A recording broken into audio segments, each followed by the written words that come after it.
to share kind of my story and hopefully educate others as well. That's right. Yeah, we can all that's the vision of the Limitless Roofing Group. If we can tap the collective wisdom, we will all be so much more successful in business. And there's no need to pay the stupid tax when you can just talk to a colleague and say, hey, this is what I'm thinking. What do you think? I mean, it's just priceless to be able to get that feedback. Absolutely. So before we get into that, I want you to share a little bit about your background. We're going to talk partnership discussions. You've got some experience with partnering with in business and how that went, not really the way you wanted. You guys are also doing some solar stuff and leveraging technology. So we're going to get into all of that. But before we do that, kind of share a little bit about your background for a few minutes and how you got into roofing. Yeah, absolutely. So, my background, I actually, believe it or not, my career started in media. I worked for Dish Network for a while, and then after Dish Network, I went to Nielsen Television Ratings, actually identifying the ratings. That background in 2008, 2009 was a curse of death because nobody was marketing. So we got laid off. I mean, 75 to 80% of the company was let go at the time. It was at Nielsen. And at the time, wondering, I'm in my mid 20s, trying to decide, what I'm going to do with my life.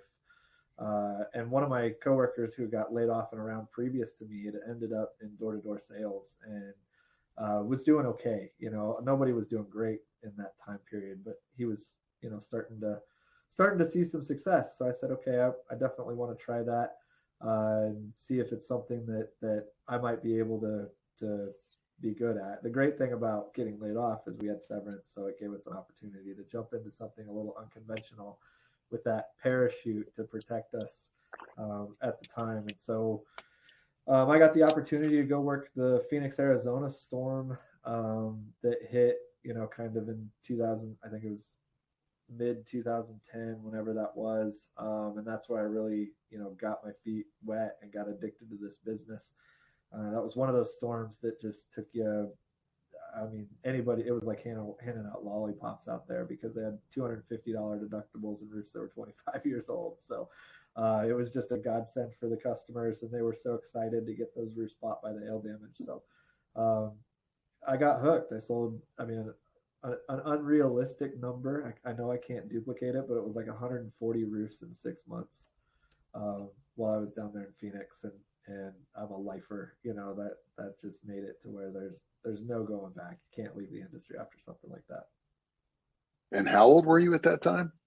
I want to say like 25, 26. I was engaged to be married, and we were trying to figure out our wedding, and as the success started to manifest, it's like, hey, we can upgrade our food quality. Oh, we can spend a little more money on the alcohol. We went from a beer and wine bar to an open bar. Definitely, it was nice to be able to experience that. Man, that's wild. Yeah, you're in your mid 20s and you've sold 150 roofs in 6 months. You're probably like, we're rich. We're millionaires. Right, absolutely. No doubt about it. It was life changing, and experiencing that, like I said, it just made it to where you're like, there's no other industry where I can see this type of success. And like I said, that storm was different. You're not going to see that type of success in a traditional storm market. That was a unicorn, but I'm glad I got to experience that. No, that's awesome. Yeah, we've definitely had some storms like that in Dallas too that people still talk about, years later. Oh, So Wiley, so I was there when for that one. yeah, oh, for Wiley? Yeah. Oh, exactly. That's the one I'm talking about. We had yard sign or Rain Tight General Contracting, my business partner's company. We still have a yard sign that looks like somebody took a shotgun to it. Oh no, we did too. We definitely did, because that Wiley got hit. What was it, like 6 weeks prior? So we're all in the middle of roofing houses, and then they get blasted with the 5-inch stuff. So yeah, I was there for that one. That one was wild. I don't actually care to work another storm like that, honestly. Yeah. So you sold roofs for another company, and then at what point did you start off on your own? So it was end of 2011, beginning of 2012. Myself and a couple of other guys that I had experience with, we weren't working together at the time, but we had all sold door to door together over the course of our our lives. And we decided to try and start the company at that point. So we formed a company called ASAP Roofing out of Denver. We were in Denver, Dallas, Indianapolis. We storm chased into about 5 other markets, and grew that company to at the time about $16 million. We hit that number like 2017, 2018, and that success was actually kind of the demise of the partnership, to be honest. All right, so let's dive deep on that. There's a lot of roofers out there that think, if I team up with another guy, we could go a lot further together. But we all know that money makes people do funny things, or it brings out what's in people's hearts. It can create conflicts. It just can wreak havoc on relationships. So let's talk about that. You're rocking and rolling. You've got this company that's spread out in multiple markets. You're doing about 16 million a year in revenue, but all is not well in paradise. What started happening to first, what was the partnership structure? Was it you and one other person? There's 3 of us, and we were technically equal partners. I had the 1 extra percent. But yeah, from a voting perspective, we're equal. We compensated ourselves all the same. So it was the real demise, I think, and you kind of hit it, that it brings out qualities in people that you didn't think were there. I mean, these were guys that were, I spent more time with them than I did with my family. We grew a business together, and it was our baby for all of us. We all had that emotional connection to it. And what happened and where the problem started to manifest is we all had different visions about what that was. So, I had the visions of, I want to grow this thing 40, 50, 60 million. I want to be a player. I want to dominate the industry, create a national brand. That was my goal and my vision. My partner, Nick, on the other hand, Nick he was happy with the income levels that we were at. Obviously, we're making fantastic money. We were all buying investment properties and whatever cars we wanted. Everything was going fantastic in that regard. And he wanted to step back and hire, we had some good management people, and kind of move them into more leadership roles and take a back seat to the company and stop really amping that growth and, just kick back and relax off of our success. I mean, I'm never going to take credit away from what we built together. It wasn't going to happen with just me. It wasn't something that any one of the 3 of us take any less credit for building what we had, but we had different visions once we got there. And that's what is extremely difficult as an entrepreneur. I'm the more the visionary. Nick was the sales motivator. Igor was more running our finances and back end. And that was something that as a visionary, I keep envisioning the next level. Like, okay, we've reached this. What's next? How do we get it further? And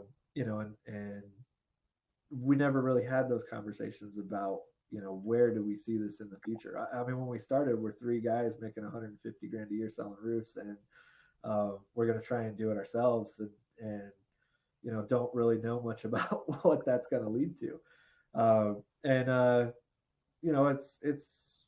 It was hard, and it was like, I mean, the only thing you can compare it to is breaking up a marriage.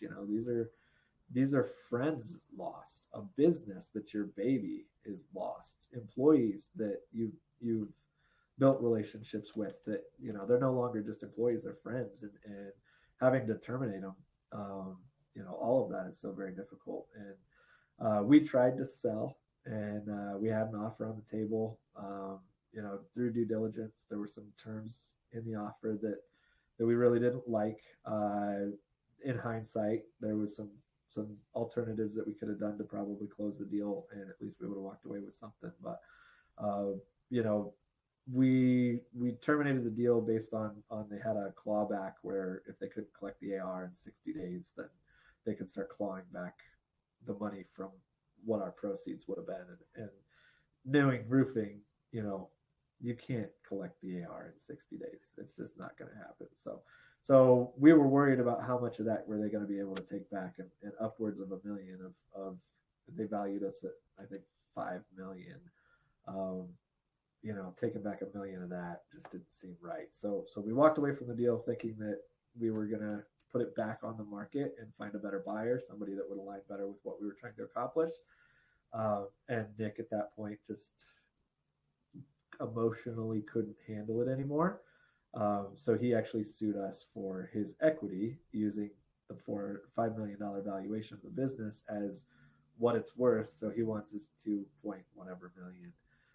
We owe it to him now. And obviously the business didn't have the cash to buy him out right then, and ended up in a massive legal battle, drug on for a year and a half, which ultimately led to us just closing the business and selling off the assets for, the cash value of what they were. Interesting.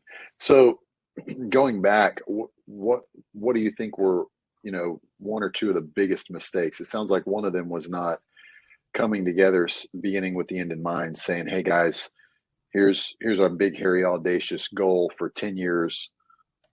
That's a dream. Who knows? But let's look at 5 years out, 3 years out. Where do we want to be? Where do we want to stop? Or where do we want to keep going? Is that something that, in your mind, what's one or two of the big things you wish you would have done differently in the partnership? Man, there's 50. But the biggest thing that I wish I would have done more. I wish I would have fought harder to keep it together.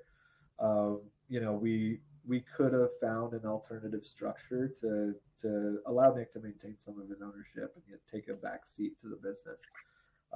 Igor and I talked about putting ourselves on salaries and $250,000 a year salaries, and then that would lower our distributions. So if Nick was off in Costa Rica partying, he's a surfer, so he liked to go surf and chase the storms.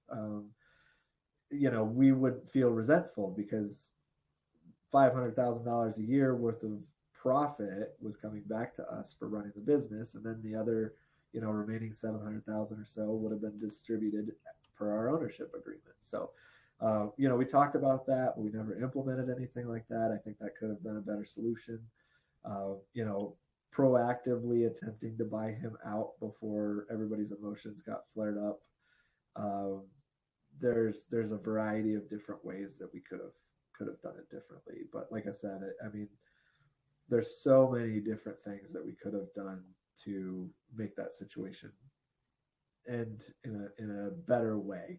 At the end of the day, though, it's all learning lessons, and I learned a lot from it, and I feel like I got what I needed to get from that partnership, and it's allowed me, as I start this new company, to accelerate our growth and take it to a level that I think ASAP could have gotten to, and now I'm the sole owner and operator, and don't have to worry about having those partnership disputes ever again. So. No, that's good. So let's just, out of all the dirt that you had to go through in that season, let's mine the biggest nugget of gold out of that. What's the biggest lesson learned, or the biggest thing that you take forward now in your second venture in the roofing company that you run now? And it's field of dreams. You build it and they will come, right? Your success as your reps start to feel the success, that breeds new, excited, motivated reps to join your organization. The biggest thing that we have to do as owners is we have to take great care of our people, and that doesn't always mean giving them the best compensation plan. I do not pay my reps the best in the market. We operate on a percentage of profit, a percentage of revenue, not on profit, because I learned that creates the biggest level of resentment from a salesperson. As business owners, we make decisions based on the needs of the business. Sometimes that includes using a higher price material or a higher price labor crew. We have repairs that we need to get done that we determine they're not necessarily my crew's fault. I'm not going to back charge my crew. But that costs the job $500, $750, $1,000, whatever the case may be. And when you're running on profit, all the sales rep sees is, why did I get the expensive crew? Why did I end up with why did we order this material? Well, because it was the black that was available at the time, and we didn't want to screw up our build schedule. So we put Malarkey on, knowing that it was $15 more a square. It made sense from a business perspective, but the sales rep just fails to see that, and all they see is money out of their pocket.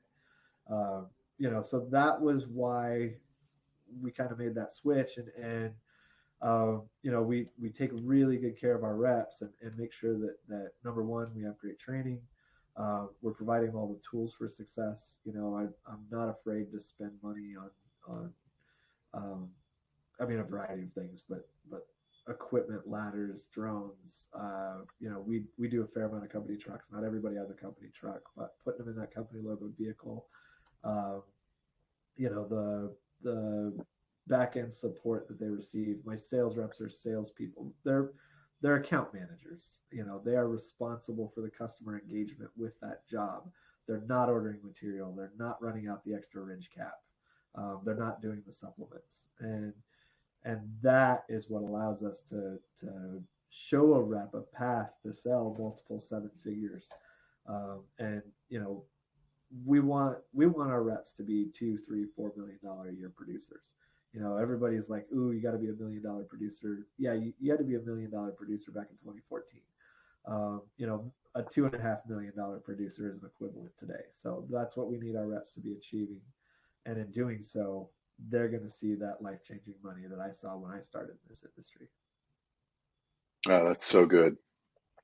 So the next question I want to get into, it has to do with your current company and what you guys are doing to differentiate yourselves. But before I do that, I want to highlight one of the platinum sponsors of the Limitless Roofing GPO. And for those of you listening, that's TAMCO. Now, TAMCO knows that they have kind of a rough past history. They're telling a new story, and they've dumped over $150 million into product development in the last few years. And they came out with Titan XT and Stormfighter Flex. And I was skeptical. We were talking to TAMCO and multiple manufacturers before we teamed up with them. I was skeptical about their product, but I went to one of their events, and they had a deck so you could do a nail pull test. And I'm ripping off all the major brands. I get the Stormfighter or Titan XT. I could not pull it off the deck. And I mean, I'm not like a power lifter or anything, but I'm not weak either. I could not pull it off the deck. And then I saw the brittle test where they put the shingle in the freezer. They pull it out. They put a little gun on it to show you the temperature. They're creasing this thing, and I mean, moving it like an accordion. It's not cracking. It's not it looks totally normal. And then the other shingles of a comparable brand are cracking. So it's incredible what they've done. But above all that, their corporate team has been phenomenal to work with. We just really like working with those guys. And they've done something really special for Limitless GPO members, and they've given us an exclusive rebate program that is typically really hard to attain. You've got to get to a certain level in squares and jump through some hoops. And if you join Limitless GPO, which is free to join, you get fast-tracked into that program. So for any of you who want to learn more about TAMCO, just reach out to us through our Facebook group or our website, and we can do that. All right. So now that we've highlighted our platinum sponsor, what I'd like to ask you is, what are you doing now? What's your company now? What market are you in? And what are you doing to differentiate yourself? Yeah, so the company is Roof Technologies. We started the brand, basically one of the visions that I had was trying to advance with technology. We all know that the industry is changing. We see it in so many different levels. From we used to go to the trade shows, and there was a bunch of booths of commercial application type products, and now we go to the trade shows and it's filled with tech sponsors. So we know that the industry is moving in this direction, and I wanted to be at the forefront of that. I wanted to use as much technology as possible. So we made that one of our visions, our core vision, our core values is to advance as quickly as possible in the field and be a leader in technology. So part of that is selling solar roofs, getting into the solar market. We've built our own CRM. We're constantly updating and changing that to make it more adapt. We're integrating AI into it so it can just help us to do some of the mundane tasks. there's a variety of different things that we're doing to try and achieve that level of success. I've already told everybody, like, robots are coming in this business and we don't know how they're going to impact us, but I'm going to be one of the first people to get on board with that.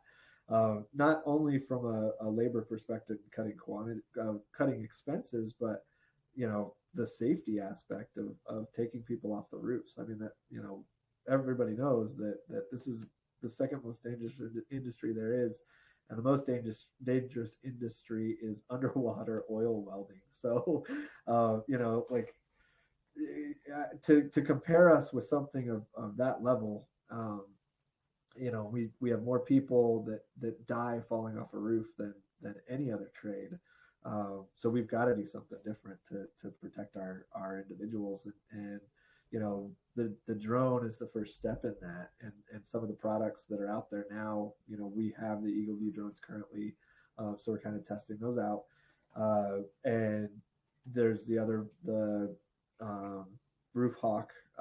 We've demoed that, and we're planning on continuing to try it. Honestly, I think I like the Roof Hawk a little better, but that is something that we're going to take on full board, and it's going to make it easier for my reps. We're going to get a better report sent to the insurance companies, and it's just going to separate us from our competition. We truly do build our roof a little different. Everybody says, like, oh, I'm better than everybody else, and then we all use the same labor crews. I've been on the roof with my crew showing them how I want things flashed, and how I want them to watch for ventilation. I mean, how many roofers pay attention to ventilation? It's 1 out of 10, and we're actively paying attention to that. We're constantly adding intake ventilation because that's what's typically lacking more than exhaust. And that creates a better product. It creates a better experience for our customers. We also really dial in our supplementing process. We're getting things approved that other roofers would have walked from a long time ago. I got a 25 square, $50,000 American Family wash sheet yesterday. If anybody wants to do the math, that's pretty much unheard of. There was a little bit of interior damage that we have to repair, and gutters, and that was it. So, it's a matter of us being able to have the arguments to fight that, and to make it where I'm providing the best end result for my client because they've ended up with a much better product. We obviously increased ventilation. We upgraded up Class 4 IR. Like, we iced some water shields, synthetic felt, like all the stuff that we kind of take for granted, but we do it on every job, and making sure that every customer has that same experience. And with the right arguments and the right dedication to it, you can get that stuff paid for, which ultimately increases our profitability. So, there's so many things that I am trying to change from the mom and pop chuck in a truck type roofer system that's out there. And there's plenty of companies that are doing it right as well. I'm not going to say I'm the only one, but it's rare. And the more that we change, and the more the companies all start operating from the same playing field, the better off it is for the entire business. No, that's good. And you said you guys are building your own CRM? Yep. So are there websites where you can find like a CRM template and go, or did you hire a developer? How in the world are you doing that? So we initially, at my first company, ASAP, we developed a program, called it Storm Cloud, and it's a very good CRM, but it was built back in 2013, 14, so the technology is very dated. The developer told me, it's like, hey, we got to revamp this, and instead of revamping it, I decided to partnering with some other people. And again, we're going into these partnerships, but I know owning something is a percentage of something is better than 100% of nothing. My focus is on a roofing company, so they're going to focus on software. It's 3 gentlemen that have developmental experience, and they've built some large scale apps in the past. So we're starting from scratch and building this thing out, and it's going to be, like I said, it's utilizing AI to do communications to help us write estimates, to verify code information. All of that is going to be integrated into the system. Um, it's got a lot more features and functionality than your AccuLynx does, and it's more of like an ERP solution. It does our payroll. I mean, it does everything for us. So, that's what makes it different, and this is a product that I hope to be able to bring to market and be able to share with other companies. But as of right now, it's immensely changing our business. Everybody that I've shown it to, they don't want to leave it, so we've got a couple of beta companies on it right now, and everybody is just loving what it's capable of, and we haven't even developed the mobile app yet, so it's just an online browser right now. So it's pretty cool to see and to be a part of that kind of growth. So. Man, that's great. Yeah, you are a true entrepreneur. I think there's a big difference between business owner and entrepreneur. Like the extreme example is somebody who buys a franchise like a Shipley's Donuts. Uh-huh. You got some cash, you want to be a business owner, so you buy a business that somebody else built. Versus an entrepreneur, you start stuff from scratch, you find creative solutions, you figure out ways to make dreams realities, and that's just really cool. So what about, you mentioned solar. What are you doing with solar? And the reason I'm asking this is because it's come up recently in our group. You've seen it in our private chat for our members. I did a poll.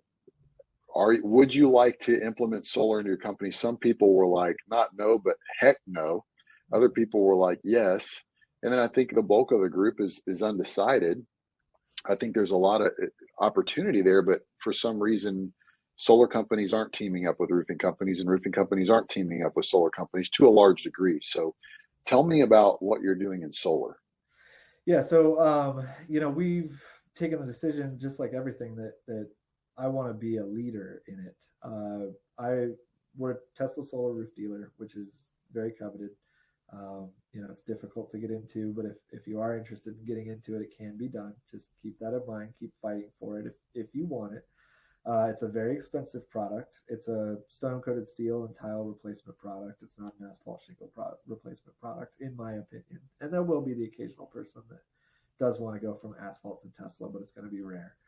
But what we're finding with Tesla is when you take a hail-damaged specialty roof like an asphalt or I'm sorry, the tile or the stone-coated steel, you add in the credits from the federal government for purchasing a solar system, because it is a solar product, so you get that 30% income tax credit. Now it's a no-brainer. It makes absolute financial monetary sense. Like, I can get your payment significantly under your electric bill, and you've got the best roof that's out there, something that only a handful of other people will have, and probably the only one in the neighborhood. So that is one of the options for solar, and something that isn't going to fit every need, but sets us apart from everybody else. The other one that we are trying to get in with is the Powerhouse, which is it's an asphalt replacement type product that has glass panels. It's similar to certain GAFs that they're starting to come out with. I've talked to the GAF guys about it. They're not my favorite manufacturer, but potentially getting on to being able to sell the GAF solar roofs, because they probably are leading the pack right now. As much as I hate to say that there's probably not a lot of dispute on that. So we want to lead this, and we know there's challenges, and we know there's going to be issues, and I'm going to lose money on a couple of jobs, and that's okay, because we have to learn, and we have to adapt, and we have to push the envelope farther. We do rack and panel systems. We do our own detach and resets, and all of that creates an additional profit driver. But in doing so, I wouldn't recommend just finding the first EPC that comes knocking at your door. And it's so easy to be like, "Ooh, I'm just going to sell for this guy." The challenges that we experience with that is, number one, they leave. Like, they will literally pick up and leave the market, especially in a seasonal market like Colorado. Winter comes around, and they're like, "See you later. Our summer teams are gone. Well, I sold a job and I need it installed. Who's going to do the work?" So maybe you don't have that problem in California or Florida, but in a seasonal market like us, you absolutely do, and that creates a major ordeal for our customers. The other part of it is you don't have any control of the process. So their communication isn't the greatest. Finding out where it's at, why it hasn't been installed yet. Have we submitted for permits? Are we even to that stage yet? Are we still waiting on engineering? You just don't know what's happening. And by bringing it in house and making it something that we're vertically integrated, just like the roofing, it's something that we now have the control. And because we are in control of our roofing projects, it's really not that big of a transition. You're still using sub crews just like you do for the roofing. My sub crew holds the electrical license. I am a general contractor, so I pull the permit. I link him to the permit. It's not that difficult of a process. Now, can you do it with a roofing license? No, you have to become the general contractor. But you should be anyway if you aren't. That's something that benefits you from an insurance negotiation standpoint, sets you apart from your competition. So if you're already just using a roofing license, then you want to think about becoming a GC no matter what. But again, as a GC, now I can hire the electrician who is my sub crew who actually does the installs. And, I pay them for labor. I order the panels. I have delivered to the job site. I work with the engineers and there's programs out there like Solo that'll do your proposals for you. I mean, the software and technology is there to make it simple. We don't need to overcomplicate it, and we don't need to make it this big unknown. And by doing so, I can sell the system at a more competitive rate where I can kind of offset some of the inflationary costs that have crippled the solar industry. I'm not going to say it's easy. We're matching solar bills or electric bills right now. We're not beating them. But when you've got that customer that's interested in sustainability, it's a way to add another profit tier to a customer you've already engaged with from the roofing perspective. So if you're afraid of it, I drive a Lightning. I know a lot of everybody's afraid of that, right? I was a little nervous when I bought the truck. But it's just like everything else. Once you get used to it, I don't like gas vehicles anymore. I like the performance is far superior. The range anxiety goes away after a month. Like you don't have it anymore. Now when I do have a diesel truck, because when I pull trailers, the Lightning's not the solution. I drive that diesel truck and I'm like, what the hell? I got to put dinosaurs in this thing? Like, why is it not full when I pull out of the driveway? So it's very, very much it's our perception and our limiting beliefs that are holding us back from those next level opportunities. And I want to change that for my business. And I hope that some of the listeners can recognize that and change it in theirs. So let's talk about the value proposition with solar, because a lot of guys have said, I've even heard guys say, well, yeah, we used to do solar, but when interest rates increased, it's just really doesn't make sense anymore. So you go to a homeowner, whereas before the argument would be, okay, what's your electric bill? All right, we're going to sell you a system. It's going to lower your cost over the next 30 years or 20 years or whatever. So how are you guys, where's the value in today's environment for solar? Well, I think that's where you have to be vertically integrated because you're cutting out $5,000 worth of profit that the EPC was going to take. So you don't need to sell the system at as high of a price point in order to be profitable and to make a good profit. That's step number one. Step number two, don't be using these quote unquote solar loan companies. They're terrible. They're criminal. The dealer fees right now are pushing 30%. You can't sell a product when you're paying 30% of the total cost back to a bank to finance the loan, and then they're not even giving the homeowners that great interest rates. I mean, it's a subsidized rate, 4%, but it's not that good. I can get a HELOC for 9%, which is over the course of the life of the loan significantly cheaper. Going through credit unions and other bank partnerships and telling your homeowners like, look, I'm saving you $20,000 on your purchase price. You're paying a 9% rate instead of a 4% rate. You can refi when rates go down. You've got that luxury. You're not prepaying all your interest. That's what you're doing on these quote unquote solar finance companies. And leases are starting to make financial sense because of it. So we do the occasional lease as well. So there's a variety of different opportunities to make it still work. It's not what it was. I mean, 2022, you're giving away lollipops. Like my example when I started roofing, it was like, hey, can I save you $50 a month? How are you going to do that? Well, I'm going to put some panels on your roof and you're going to create your own power. Um, so that's not the conversation anymore. It's are you tired of the rate increases? Are you tired of time of use pricing? Do you want to get away from that? Do you want to be able to get home from work and crank your AC up? That's what we're on here in Colorado now, and those are the drivers where it's like, okay, yes, I do want to go solar. Those are what's going to make it make sense for me and my family.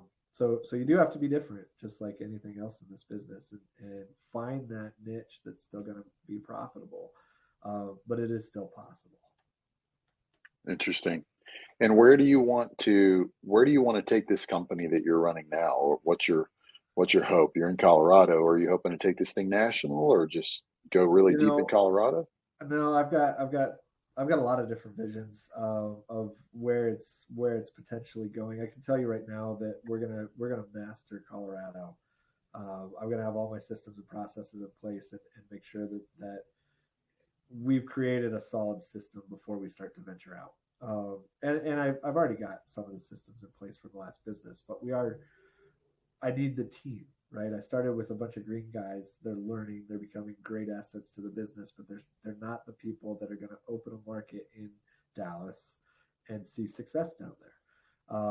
So we'll get there, and I think that I'm going to do some acquisition through growth, or growth through acquisition. I mean, I'm primarily going to target people that are looking to retire, because most of the hedge funds that are buying roofers, they don't want to knock out the owner.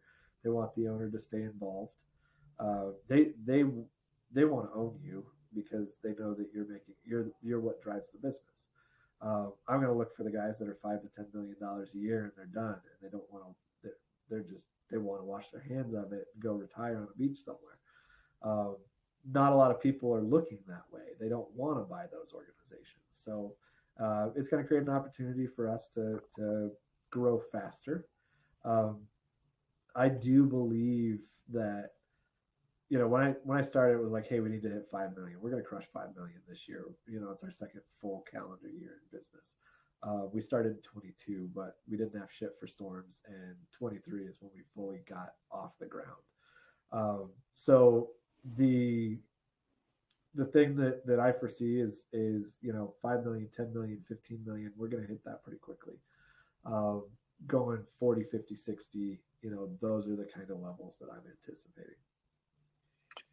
And just for people listening to this, because everybody wonders, all the business owners wonder the same thing. Well, okay, he's doing 5 million a year in revenue, but what's his profit? So what profit margin are you going for at 5 million in revenue? I want to maintain 20%. We're Denver's easy to do that. It's harder to do that in other markets. Denver is a high margin market. People know that. It's why there's so many roofers here. But you got to know your market. Like, I've worked Dallas. We had an office in Dallas. I know Dallas is about squares. Dallas, you just got to move product, lots of it. Your margin is lower. It's going to be lower. That's okay. If you're hitting 60, 70, 80 square homes, that's what you got to go for down there. So it's all about knowing your market and what you can achieve. So there's going to be guys in Dallas like, no, I'm never going to hit 20%, net margin after overhead and all my expenses and commission, etc. But we're hitting it here, and I think it's sustainable as we grow. I'd say that most of our jobs are hitting upper 20s. You have the one that's like 15, and you have the other one that was like 35. So overall, just keeping that average around 20% net, and that's after all, like, true net. That's my goal. Yeah, that's healthy. And I mean, are you including your salary in the overhead, or are you taking your salary out of the net when it's all said and done? Right now, I'm not taking the salary. I'm taking it out of the net, but I will go on salary. there's obvious advantages from a financial perspective to do that. I took a loss in 2023, so I wasn't worried about it. 2024 is going to be a different story. So we are going to, start looking into adding me to the payroll. But that being said, my salary is going to be, the minimum salary that I can legally take, whatever my CPA determines is appropriate. Because there is a formula that they utilize to tell you that. So don't just pay yourself 40 grand a year. You might be in trouble. But it doesn't have to be 150 either. So, at ASAP, we were at 60 and, times have changed. It's going to be more. I'm guessing 75 to 85 is probably where we should be from a salary perspective to get the tax advantages to being on payroll. So, definitely something a lot of roofers don't understand those arguments at all. And they're costing themselves a fortune in taxes. So that's a huge, huge thing. If you don't have a good CPA, go spend the money and get one. Man, no kidding. That's one of the best decisions I ever made. I found a guy in my neighborhood that was very successful with a staffing company. And I said, hey, man, I need a good CPA. Things are getting a little complicated with business. I'll make sure this is all done well. And he hooked me up with a guy. And I mean, wow. I mean, just the way the tactics and the way to how much to pay yourself and what to write off. It was, I think he saved me about 50 grand the first year I worked with him. Oh yeah. I mean, I had 11% tax rate and $500,000 in personal income. So, that's something that you can't, everybody's like, oh man, you make $500,000 a year, you should give up 40%. No, don't, you pay the CPA. Like that CPA, the 10 grand you're going to spend on a CPA that actually knows your business and it helps you make decisions is going to save you a hell of a lot more than that. That's so good. So first, let me ask you another question. You are a member of Limitless GPO. So we're still pretty new in the industry. Why did you join Limitless GPO? And then what would you say to other people who are like, what is that? What would I get out of that?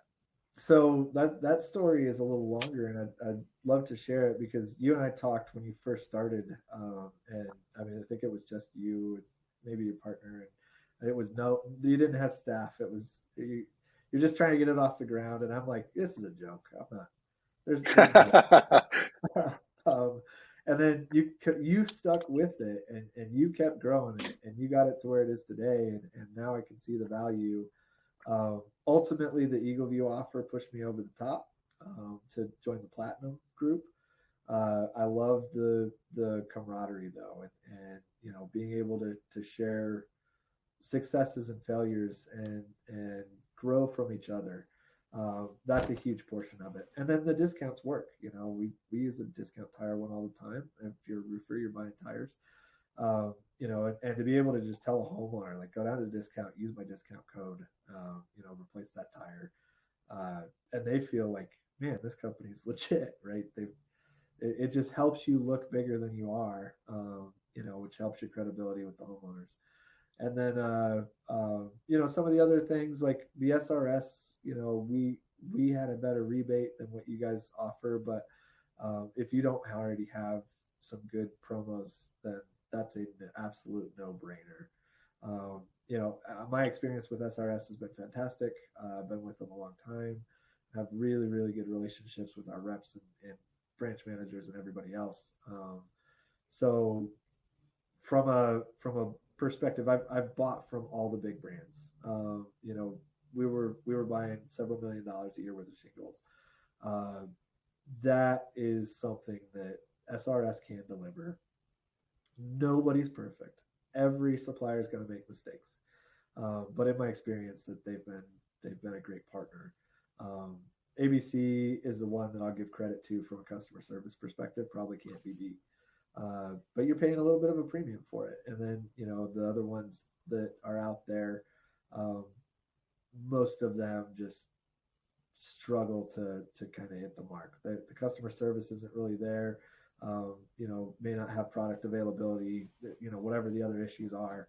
Like I said, it's just been a really good partnership with us at SRS. So I think that I'm excited to continue to see what you guys add to the program. And I know, personally, I have some options that I'm like, man, I can't wait until they get something like this, and you know, uh, we'll just continue to watch everything mature, and leveraging each other is the whole idea of the GPO, right? So that's that's what I'm about too. Is, like I said, I'm an open book. I want to share. I want people to improve. I want people to operate from a similar playing field, because when we're all at the same level, it makes us better, and it makes it easier for each of us.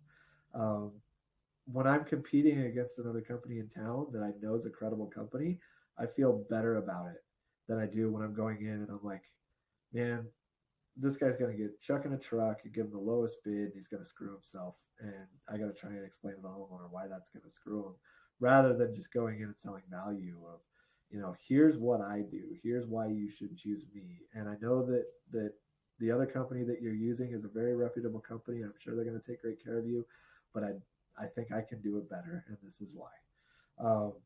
So I'd rather have more of those conversations. And that's what we're here for, is to get everybody to that next level where, the deductible isn't even a conversation. And we're seeing that go away in Colorado, which is amazing, because we were a deductible eating monster over here for a long, long time. And now not a lot of companies are doing it. There's still some, but enough of them aren't that it almost makes the deductible eaters look like they know, the homeowners know that they're doing something wrong. So, Man, yeah, that's kind of what happened here in Dallas too. It's homeowners, especially with all the hail we get, if they hear that hey, we'll eat your deductible, the homeowners have heard it enough to where it's like, wait a second, can I get in trouble for that? So that's great, man. I mean, you guys are obviously on a great trajectory, and I think it's really neat to see the lessons you learned from the first venture and what you're bringing to this one, and the creativity and the technology and all that. So, yeah, Kirk McCoy with Roof Technologies. Thanks for being on the show, man. absolutely. Thank you. It was a pleasure.